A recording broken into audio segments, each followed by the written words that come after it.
A'udhu billahi minash shaitanir rajim. Bismillah. Wa assalamu alaikum wa rahmatullahi wa barakatuh mes frères et sœurs. J'espère que vous allez bien, Inch'Allah ta'ala. Comme l'indique le titre de la vidéo, c'est un message adressé aux sunnites. Donc, on va faire un petit voyage. Donc, on va commencer par des hadiths. Et ensuite, on va voir des choses coraniquement. Ça va être clair, net et évident. Donc, ça va être principalement à propos des hadiths que, bien entendu, vous suivez. Donc, on va voir des choses et vous allez voir qu'on vous a menti, comme l'indique le titre de la vidéo et la vignette, on vous a menti. Donc, trêve de blabla, on va commencer tout de suite. Bismillah, donc dans Riyad al-Salihin, un livre très connu de An-Nawawi, ok, page 104.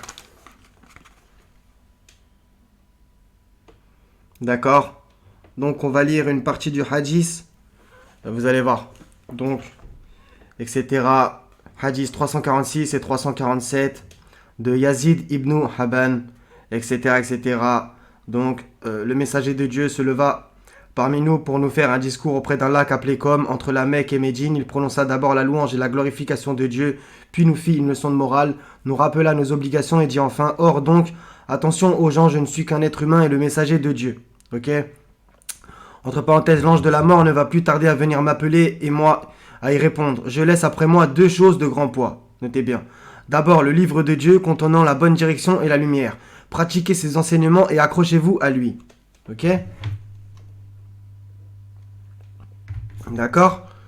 Il exhorta alors les gens à respecter les enseignements du livre de Dieu et les poussa à l'aimer. Puis il leur dit: puis les membres de ma famille. Je vous rappelle Dieu pour tout ce qui concerne les membres de ma famille, etc., etc., qui sont les membres de sa famille, Ozaïd. Il dit: ces femmes font partie de sa famille, mais les membres de sa famille sont ceux à qui il a été interdit d'accepter les aumônes du trésor public après sa mort. Et il dit, etc., qui sont-ils? Il dit: les familles de Ali, de Akil, de Jafar et de Abbas. Point. Je vous montre. Mettez sur pause. Mais le hadith d'en dessous contredit quand même la chose. Dans une autre version: attention, je vais laisser après moi parmi vous deux choses de grand poids. Ok? L'une d'elles est le livre de Dieu et c'est la corde de Dieu. Celui qui le suit sera sur la bonne voie et celui qui le délaisse sera dans l'errance. D'accord? Donc, après avoir entendu ça, donc ça rappelle aussi le verset coranique. Accrochez-vous tous ensemble au câble d'Allah et ne soyez pas divisés. Et aussi dans la sourate Al-Baqarah, s'accrocher à l'anse la plus solide, ok? Donc, maintenant on va continuer. Bismillah, c'est très important que vous restez jusqu'au bout les sunnites. Le hadith Takalain est un hadith célèbre dit mutawatir, donc bien entendu utilisé par les chiites, ok? Moi je vous appelle pas au chiisme, loin de là, ok? Donc je suis sur le point d'être appelé et de répondre. Je vous laisse les Sakalain, les deux poids, le livre d'Allah et ma famille, les gens de ma maison, d'accord? Donc on a vu que là par contre il y avait quand même une autre version où ça parlait seulement du livre de Dieu et c'est la... l'une d'elles est le livre de Dieu et c'est la corde de Dieu, ok? Comme on l'a vu. Dans un livre sunnite pourtant. Ça ne parle pas de la sunna, ok? Et on va voir que, en fait, tous ces hadiths se contredisent, donc on ne sait plus où donner de la tête. D'accord? On ne sait plus où donner de la tête. Dans une autre version, le livre d'Allah et ma famille, les gens de ma demeure. D'accord? Donc, le dernier sermon du prophète: au peuple, aucun prophète ou messager ne viendra après moi. Ce qui est n'importe quoi, selon le 33-40, votre interprétation, bref. Et aucune nouvelle croyance ne naîtra. Raisonnez bien alors, ô peuple, et comprenez les mots que je vous transmets. Je laisse derrière moi deux choses, le Coran et ma sunna, et si vous les suivez, vous ne vous égarerez jamais.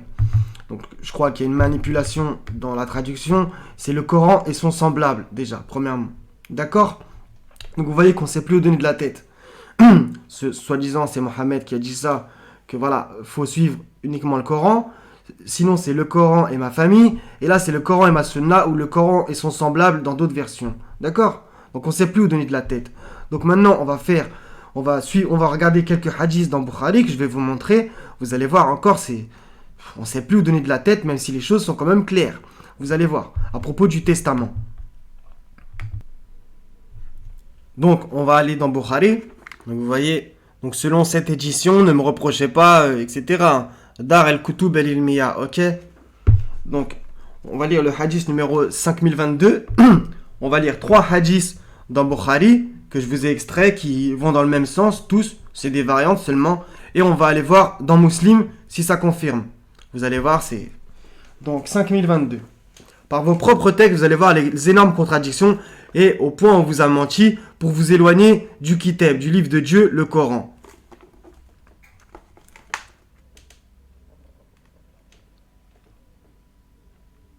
Mettez sur pause si vous avez envie. D'accord? 5022. Talha dit, j'interrogeais Abdullah ben Abi Awfa en lui disant, est-ce que le prophète avait fait un testament? Abdullah dit non. Je dis, et comment donc a-t-on prescrit aux gens le testament? Ce qui est vrai, il y a des versets coraniques, quand la mort se rapproche de l'un de vous, etc., faites un testament en règle, etc. Ok? Dans le sens, ça arrive plein de fois dans le Coran. On leur donne l'ordre de l'observer sans que lui ne fasse un testament. Vous voyez, ce monsieur dans le hadith, il a totalement raison. Allah ordonne quelque chose à faire, c'est-à-dire le testament, et Mohammed ne l'aurait pas fait. C'est du grand n'importe quoi. Donc on va le voir justement dans Muslim, les énormes contradictions en 2 hadiths d'affilée. Abdullah dit, il avait testé de suivre le livre d'Allah. Entre parenthèses, le Coran, je vous montre la preuve.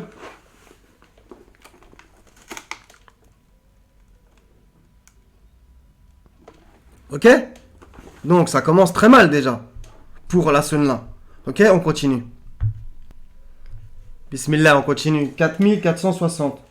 Le 59 aussi est intéressant, mais bon. Bref, on va pas prôner le chiisme non plus. Vous voyez, 4460. Hein. Mettez sur pause si vous voulez lire. Et si vous me prenez pour un menteur, je n'ai pas que ça à faire. Donc, Talha encore dit, j'interrogeais Abdullah ben Abi Awfa. Est-ce que le prophète avait testé? Abdullah ben Abi Awfa dit non. Je dis, et comment a-t-il prescrit aux gens le testament? Il dit, il avait testé de suivre le livre d'Allah. Ok? Il n'y a nulle mention de la sunna. Nulle mention. Sans compter tous les hadiths où Mohammed, soi-disant, a dit de ne pas écrire les hadiths. Et même Omar, etc., que vous appréciez particulièrement, qu'on n'a pas leur nom dans le Coran, encore une fois, ils n'ont jamais relaté des hadiths. Il y en a qui les ont brûlés, etc. C'est venu bien longtemps après, selon l'histoire officielle. Regardez ici. Il avait testé de suivre le livre d'Allah. Là encore un autre. Bismillah. Là, vous allez voir des contradictions évidentes dans le 2738, 39 et 40. Enfin, surtout le 38 et 39. Regardez, au-dessus, il y a le verset coranique. On vous a prescrit quand la mort est proche de l'un de vous, et s'il laisse des biens, de faire un testament en règle en faveur de ses pères et mères et de ses plus proches. Il n'y a pas écrit de ses pères et mères dans le verset de mémoire, c'est justement entre parenthèses. Ok? Regardez. Là-haut en rouge. Et ensuite les hadiths. Je ne sais pas si vous voyez bien. D'accord? Donc, Abdullah ben Omar rapporte que l'envoyé d'Allah dit, le musulman qui possède un objet sujet au testament n'a pas le droit de passer 2 nuits sans que son testament ne soit écrit avec lui. D'accord? Le hadith d'en dessous, regardez ce qu'il dit, le 39. Amr ben el-Hares, le beau-frère de l'envoyé d'Allah, c'est-à-dire frère de Jowaira, etc. L'envoyé d'Allah ne laissa à sa mort ni dirham, ni dinar, ni aucune autre chose, à part sa mule blanche, ses armes et une terre qu'il laissa comme aumône. On va voir que c'est la terre de Khaybar, ok? Que justement les chiites revendiquent, ok? Donc, là c'est à propos du testament, on va aller juste après dans Muslim. Vous allez voir les contradictions évidentes, hein? 2740, qui va dans le même sens. Talha ben Mosarif dit, j'ai interrogé Abdullah ben Abi Awfa, est-ce que le prophète avait testé? Ibn Abi Awfa dit non. Je dis, et comment a-t-on prescrit ou ordonné aux gens le testament? Vous voyez? Ibn Abi Awfa dit, il avait testé de, entre parenthèses, pratiquer le livre d'Allah, le Coran. Ok? Et je vous le montre.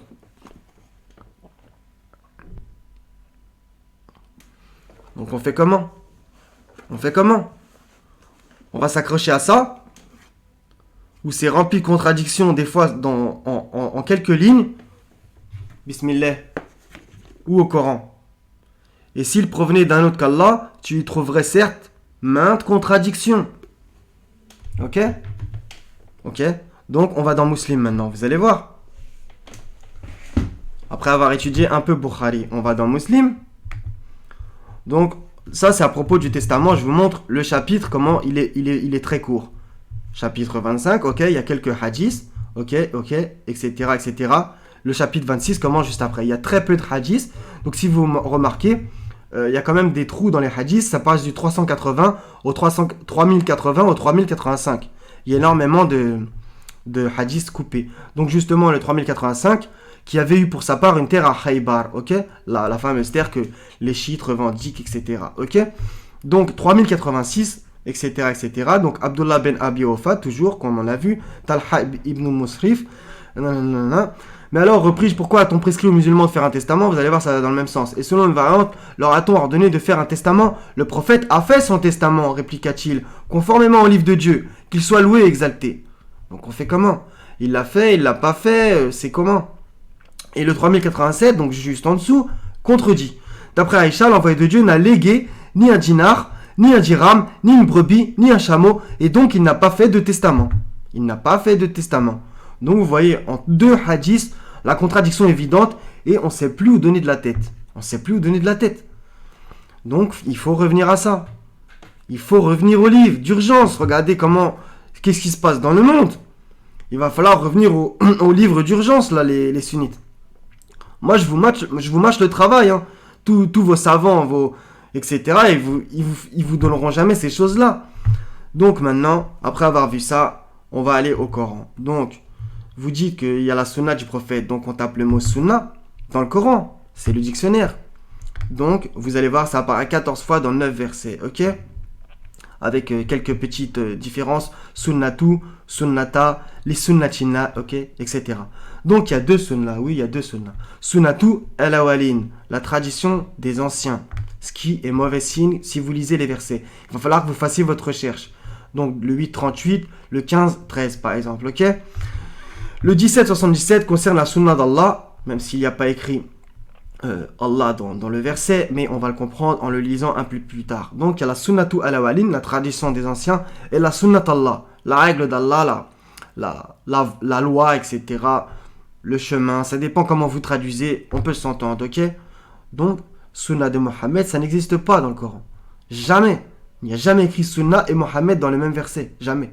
Déjà qu'il n'y a écrit que 4 fois Mohammed dans le Coran, vous pouvez toujours courir jusqu'au jour de la résurrection pour trouver sunna et Mohammed dans le même verset. Ça n'existe pas. D'accord?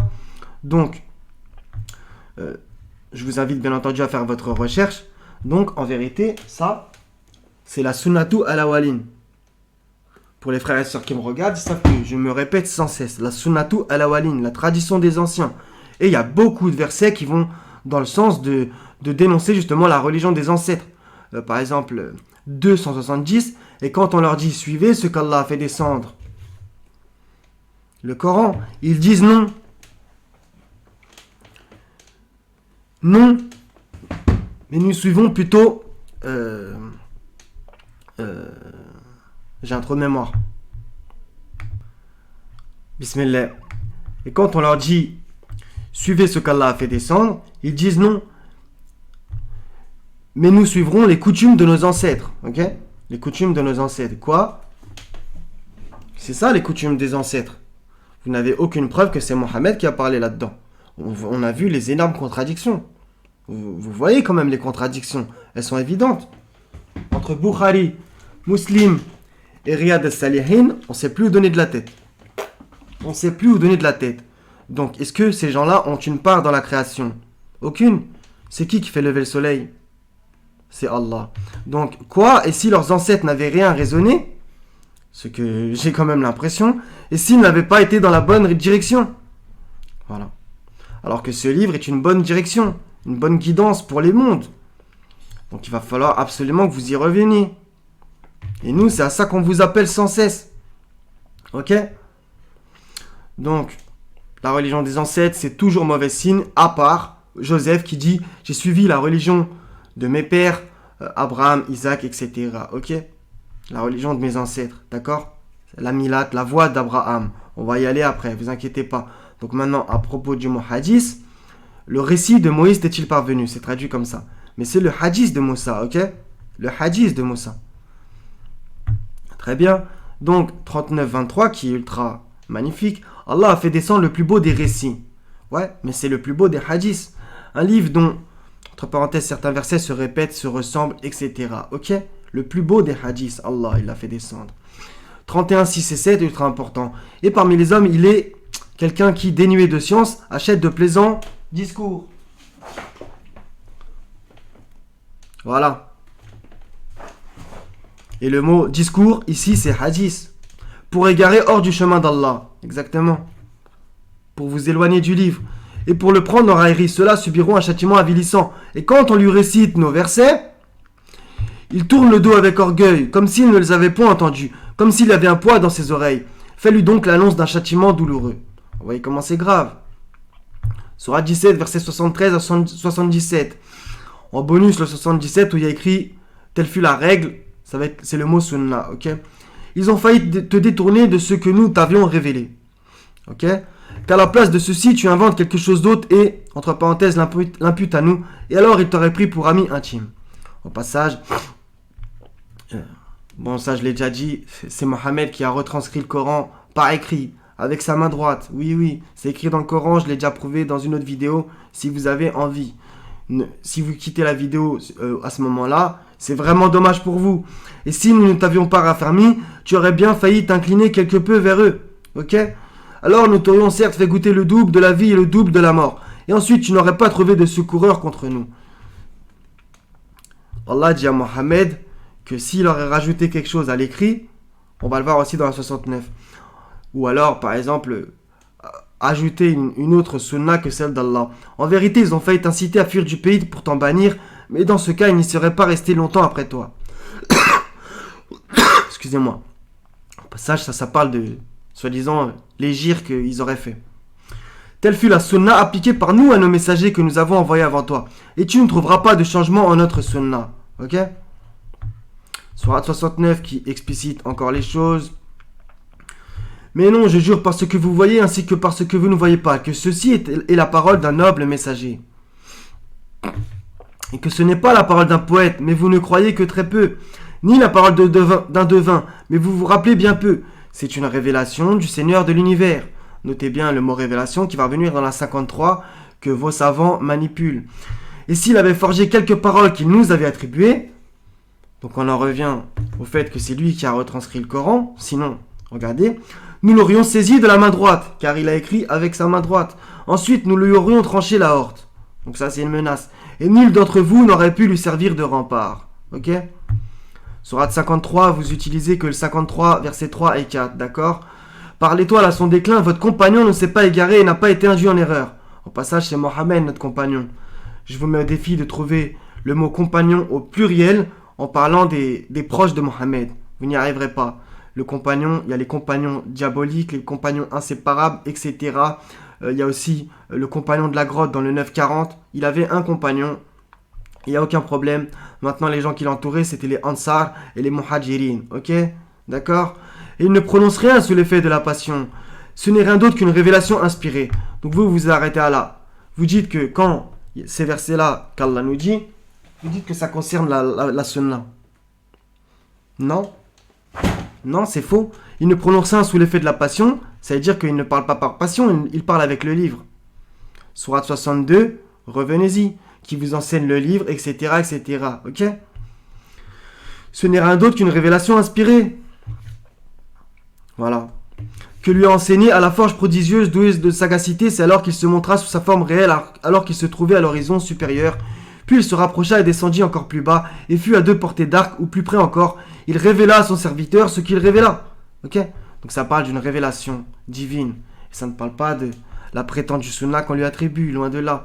Donc là, vous allez me sortir obéissez à Allah, obéissez au messager. Oui, mais vous n'avez pas de chance, encore une fois, parce que ce sont des versets temporels. Puisque dans la sourate 26, on le voit. Donc lorsque Noé et leurs frères, verset 106, leur dit, ne craindrez-vous pas? Je suis pour vous un messager digne de confiance. Rasulun Amin. Craignez Allah donc et obéissez-moi. Et je ne vous demande pas de salaire pour cela. Mon salaire n'incombe qu'au Seigneur des mondes. Craignez Allah donc et obéissez-moi. Je vous pose la question, comment vous obéissez à Noé? Vous ne pouvez plus. Donc, cette sourate est magnifique. Donc, et quand Houd, leur frère, dit pareil, etc. Craignez Allah donc et obéissez-moi. Comment vous obéissez à Houd? Vous ne pouvez plus. Allah a dit à propos de Mohammed, en vérité, tu mourras et ils mourront. Il y a aussi, Mohammed n'est qu'un messager, des messagers sont passés avant lui. S'il était tué ou s'il mourait, retournerez-vous sur vos talons. Celui qui retourne sur ses talons ne nuira en rien à Allah. Sourate 3, verset 144. Ok? Donc, comment vous obéissez à Houd? Vous ne pouvez plus, vous savez très bien. Ensuite, les Samoud traitèrent de menteurs leurs messagers. Quand Salih, ils disent tout le temps la même phrase. Leur frère leur dit, ne craindrez-vous pas? Je suis pour vous un messager digne de confiance. Craignez Allah donc et obéissez-moi. Comment vous obéissez à Salih? Ce sont des versets temporels. Le peuple de Lot traita de menteurs les messagers quand leur frère Lot leur dit, ne craindrez-vous pas, je suis pour vous un messager digne de confiance. Craignez Allah donc et obéissez-moi. Ok? C'est parfait. C'est parfait. D'accord? Même lorsque Shuaib leur dit, ne craindrez-vous pas, je suis pour vous un messager digne de confiance, craignez Allah donc et obéissez-moi. Donc maintenant, prouvez-moi que vous pouvez obéir à Lot, Shuaib, Salih, Nour, etc. Et Houd. Comment vous pouvez? Vous ne pouvez plus. Donc Allah, bien entendu, son livre est parfait, 16,52, c'est à lui qu'appartient ce qui est dans les cieux et sur la terre. C'est à lui que l'obéissance perpétuelle est due. Craindriez-vous donc d'autre qu'Allah? C'est à lui que l'obéissance perpétuelle est due. Ok? Donc, Mohammed n'étant plus là, voilà. C'est à Allah qu'on doit l'obéissance. Et comment vous pouvez obéir à Mohammed? Dans un sens, en prenant le Coran et en essayant de l'appliquer, de le comprendre, de le méditer et de le prêcher de la meilleure des manières. Ok? Aussi simple que ça. Donc, maintenant, vous allez me dire, la sagesse, vous n'avez pas de chance. Donc, 251, donc il y a bien entendu plusieurs versets qui s'adressent à Mohammed à propos de la sagesse, al-hikmah. Ainsi, nous avons envoyé parmi vous un messager de chez vous qui vous récite nos versets, vous purifie, vous enseigne le livre et la sagesse, et vous enseigne ce que vous ne savez pas. Ok? Donc, nos versets, donc le Coran, la purification, par le biais du Coran, il enseignait le livre et la sagesse, et vous enseigne ce que vous ne savez pas. Ok? Donc la sagesse, s'il y avait que ce verset, par exemple, on pourrait dire oui, c'est vrai, il y a moyen que ce soit la sunna. Mais encore une fois, vous n'avez pas de chance. 251, et David tua Goliath, et Allah lui donna la royauté et la sagesse. Où est la sunna de David? Vous ne l'avez pas. 269, qui est encore pire pour votre dogme, il donne la sagesse à qui il veut. On fait comment? Et celui à qui la sagesse est donnée, vraiment, c'est un bien immense qui lui est donné. Mais les doués d'intelligence seulement s'en souviennent. Ok? À propos de Aïssa 3,48. Et, entre parenthèses, Allah lui enseignera l'écriture, la sagesse, la Torah et l'évangile. Pareil, où est-ce qu'elle est la sunna de Jésus? 3,81, encore pire pour votre dogme. Et lorsqu'Allah prit cet engagement des prophètes, chaque fois que je vous accorderai un livre et de la sagesse. On fait comment? Donc 364 qui attribue à Mohammed, 454. Or, nous avons donné à la famille d'Abraham le livre et la sagesse. Pareil, ok? Donc il y en a énormément. Il y a énormément de prophètes et d'envoyés, de messagers qui l'ont eu. Ok? Donc ça ne peut pas être la sunna de Mohammed. Non. Qui, justement, c'est ce qu'on lui attribue. Regardez, il y a écrit Bukhari dessus. Il n'y a pas écrit livre de Mohammed, ma tradition. Non. C'est ce qu'on a rapporté de lui. Et vous savez très bien que quand on rapporte quelque chose de quelqu'un, même en étant le plus sincère possible, on déforme la chose. Alors imaginez des siècles après. Donc on a passé la sagesse. Maintenant vous allez me dire le 33-21. Donc encore une fois, c'est une vérité, c'est coranique. Par contre, vous le déformez et vous oubliez un tas d'autres versets. Donc du coup, ça ne colle pas et vous êtes largué. En effet, vous avez dans le messager d'Allah un excellent modèle. Au passage, comme une sœur me l'a dit, c'est vrai, il n'y a pas écrit vous avez dans Mohammed. Donc oui. Ça le sous-entend, mais il n'y a pas écrit dans Mohammed, quand même, au passage. Un excellent modèle pour quiconque espère en Allah et au jour dernier et invoque Allah fréquemment. D'accord? Mais dans le 235, il y a aussi le mot modèle. Ils ont dit, soyez juifs ou chrétiens, vous serez donc sur la bonne voie. Dit. Donc qui devait dire? Je vous pose la question. Vous savez pertinemment que c'est Mohammed. Non, mais nous suivons la religion d'Abraham, le modèle. Le modèle, même de la droiture, et qui ne fut point parmi les associateurs. Ok? Donc Mohammed devait dire ça. Et il a dit non. Il a dit non. Et il a dit nous suivons. Donc avec ses proches. C'est ça qu'il suivait. Il suivait la religion d'Abraham. Ok? Suivons. Notez bien, il y a écrit suivre. Regardez que là, la manipulation fait qu'il y a écrit à suivre entre crochets. Ce n'est pas dans le texte. D'accord? Donc Mohammed suivait Abraham, n'en déplaise à certains. 3.31 que vous citez sans cesse aussi, mais qui va encore une fois se retourner contre vous. Dit, si vous aimez Allah, si vous aimez vraiment Allah, suivez-moi. D'accord? Allah vous aimera et vous pardonnera vos péchés. Allah est pardonneur et miséricordieux. Donc après ce qu'on vient de voir, si Mohammed dit qu'il suit Abraham, quand il dit de le suivre lui, ça paraît logique. Abraham, Mohammed et nous on suit. Donc on suit les deux. Vous comprenez? Par contre, si vous décidez de vouloir suivre Mohammed par ce biais-là, vous êtes dans l'erreur. Là, vous ne suivez pas Abraham. Puisque même des fois, vous sous-entendez, voire même vous le dites clairement, que l'islam est venu avec Mohammed. Jamais. Puisque Mohammed suivait la religion d'Abraham, qui est antérieure. D'accord? Donc il y a un énorme problème. Et revenez au 22-78. Je vous le trouve quand même. Bismillah. Et lutter pour Allah avec tout l'effort qu'il mérite, c'est lui qui vous a élu. Et il ne vous a imposé aucune gêne dans la religion. Au passage qui rappelle les Ikra Afidjin du 2-255, nulle contrainte en religion. Celle de votre père, Abraham. Où est-ce qu'il est écrit celle de votre père, Mohammed? Jamais. C'est la religion d'Abraham qu'on suit. Mais vous, vous avez la sensation qu'en suivant ça, vous suivez Mohammed. Mais il y a une énorme contradiction. En suivant ça, vous suivez Fils Abil Bukhari. Oui, oui, Fils Abil Bukhari.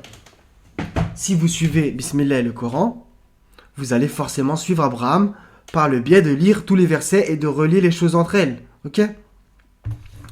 Lequel vous a déjà nommé muslimine, musulman, avant et dans ce livre, entre parenthèses. Ça, c'est une phrase ultra importante. Afin que le messager, donc Mohammed, soit témoin contre vous.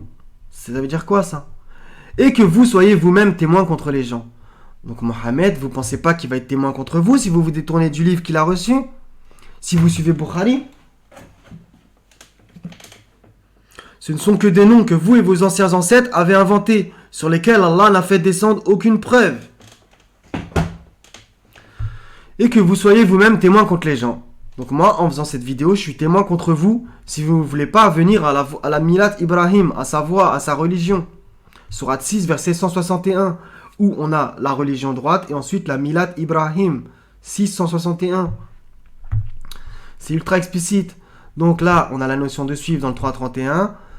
On a la notion de religion d'Abraham dans le 22.78. On a la notion de suivre que Mohammed et ses... Vous allez dire les Sahaba, moi je préfère dire les proches, les Ansar et les Muhajiroun, etc. Et son compagnon, par exemple dans la Grande, dans le 940, ils suivaient la religion d'Abraham. Donc pourquoi vous ne voulez pas la suivre? Pourquoi vous voulez suivre Bukhari? D'accord? Donc moi je fais tout ça pour vous, hein. J'essaie de vous aider. Donc vous tapez religion d'Abraham, ça apparaît, on se fera bien qu'il y a des manipulations de versets. Des fois il y a écrit la Milat Ibrahim et pas la religion, c'est-à-dire la voie. Il y en a qui disent doctrine, c'est intéressant aussi. D'accord? Donc 224. Qui donc aura en aversion la religion d'Abraham, sinon celui qui sème son âme dans la sottise? Posez-vous la question. Donc 235 on l'a récité, 395 dit, cool, c'est Allah qui dit la vérité, Sadaqallah. Suivez donc là, c'est pas la religion d'Abraham, c'est la Milat Ibrahim. Et il n'y a pas écrit musulman droit, il y a écrit Hanifan. Et il n'était point des associateurs. Vous remarquez ce petit bout de phrase, il n'était point des associateurs, revient sans cesse. Dans le 235, pareil. Ok, ce n'est pas un hasard. Donc pareil, 425, qui est meilleur en religion que celui qui soumet à Allah son aide tout en se conformant à la loi révélée. Qu'est-ce que c'est la loi révélée, c'est ça? Vous savez pertinemment que non. Avec les contradictions évidentes qu'on a vues. Et suivant là, je ne sais pas si c'est vraiment religion d'Abraham, c'est peut-être Milat. Homme de droiture, et Allah avait pris Abraham pour ami privilégié. 661 que je vous ai dit, la religion droite, la Milat Ibrahim, et qui n'était point parmi les associateurs, encore une fois. 1623, puis nous t'avons révélé. À qui? Celui qui a reçu le livre, à Mohammed. Parallèlement, c'est aussi à nous. Suis la religion d'Abraham. Je ne sais pas si c'est le mot religion ou si c'est le mot voie, Milat. Bon. Qui était voué exclusivement à Allah et qui n'était quoi? Point du nombre des associateurs. Donc posez-vous la question, pourquoi cette petite phrase revient sans cesse? C'est parce que justement, Allah connaît tout. Il savait que dans le futur, après la révélation, les musulmans allaient tomber dans ce panneau. Eh oui, c'est de l'association. Il y a même des gens qui disent que la sunna est une révélation divine. Je vous le trouve. Bismillah. Donc dans une traduction anglaise, regardez ce que ça dit. À chaque fois qu'il écrit al-hikmah, donc la sagesse, regardez les parenthèses que ce monsieur y met. Regardez les parenthèses que ce monsieur y met. Traduction de Marcin Khan. Vraiment, c'est honteux ce qu'il a fait, ce monsieur. Donc 4,54, The Book on the Hikmah. Le livre et la sagesse. Regardez ce qu'il a mis. Alors que juste avant, ça parle de Ibrahim. As-Sunnah, ça sort de nulle part. Divine Revelation. C'est quoi ça? Donc, on fait comment? 3,48 à propos de Jésus. Al-Hikmah, the Sunnah, the faultless speech of the prophet wisdom. C'est écrit nulle part. C'est simplement la sagesse. Et ce monsieur, regardez ce qu'il a fait. Par contre, quand il y a écrit 269, qui dit, Allah dit, il donne la sagesse à qui il veut, regardez ce qu'il a mis. Il n'a pas mis de parenthèse. He grants hikmah to whom he please. Bon, je suis pas anglais, hein. Ok. Donc là, il n'a pas mis la sunna de Mohammed. Il savait très bien, il y a une contradiction évidente. Ok. Donc la hikmah, prophethood, à propos de David. Ok. 231, Al-Hikmah, The Prophet Sunnah, Legal-wise, Islamic Jurisprudence. Jamais. Ok. Donc vous voyez comment ils vous ont matrixé l'esprit, les sunnites. Vous voyez. Donc je sais très bien d'où je viens. Moi je fais ça pour vous aider. Hein. Donc j'ai fait plein de vidéos sur ma chaîne, sur les hadiths, sur la prétendue Sunnah, sur les réponses aux prétendus imams, sur les mosquées qu'on nous a vendues qui ne sont pas des mosquées. Si vous avez du temps, voilà. Donc 31 minutes, je ne sais pas si vous êtes allé au bout. Inch'Allah, en tout cas pour vous, moi je vous souhaite que Dieu vous sorte de cette secte. Oui, je sais que c'est dur à accepter, mais c'est une secte, bien entendu. Ok. Donc voilà, ça sera tout. Pour mes frères et sœurs qui sont déjà sortis de la secte, ça sera une révision pour vous. Donc voilà, qu'Allah sorte le plus de sunnites de ce groupement. Et bien entendu, ça sera sûrement pas la majorité, car Allah le dit, sourate 12. Et la plupart des gens ne sont pas croyants malgré ton désir ardent.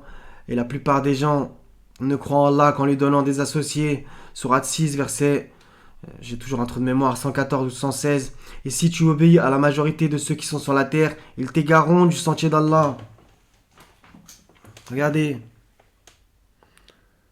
Vous êtes des milliards à le suivre, ce bouquin. Des milliards, consciemment ou inconsciemment. Ils t'égareront du sentier d'Allah. Ils ne suivent que la conjecture et ne font que fabriquer des mensonges. Regardez ce qu'on a vu à propos des hadiths. Le testament, il l'a fait, il l'a pas fait. Il a prescrit de suivre le livre d'Allah. Il a prescrit le Coran et son semblable, soi-disant la Sunna. Il a prescrit le Coran et ma famille. On ne sait plus où donner de la tête. Dans Muslim, il a carrément pas fait de testament. Le hadith d'au-dessus, il en a fait un. On ne sait plus où donner de la tête. Revenez à ça. Et s'il provenait d'un autre qu'Allah, tu y trouverais maintes contradictions. Ok? Ce qu'on trouve dans les bouquins humains. Des traditions humaines. Donc je vous donne une référence évangélique. Bien que, bon, je sais qu'il y en a, ça leur déplaît. Matthieu 15, 1 à 9. 15, 1 à 9. Où on va voir la tradition des anciens qui revient. Et Jésus reproche aux pharisiens de suivre des commandements d'hommes. Ok? C'est exactement ce qu'il y a dans Bukhari. D'accord? Donc voilà. Donc mes frères et sœurs, soyez bénis. Je vous aime pour la face d'Allah subhanahu wa ta'ala. Wa salamun ala al-mursalin. Wa alhamdulillahi rabbil alamin. La ilaha illa huwa al-aziz al-hakim. Wa salamu alaikum. Wa rahmatullahi wa barakatuh mes frères et sœurs. À la prochaine, Inch'Allah ta'ala.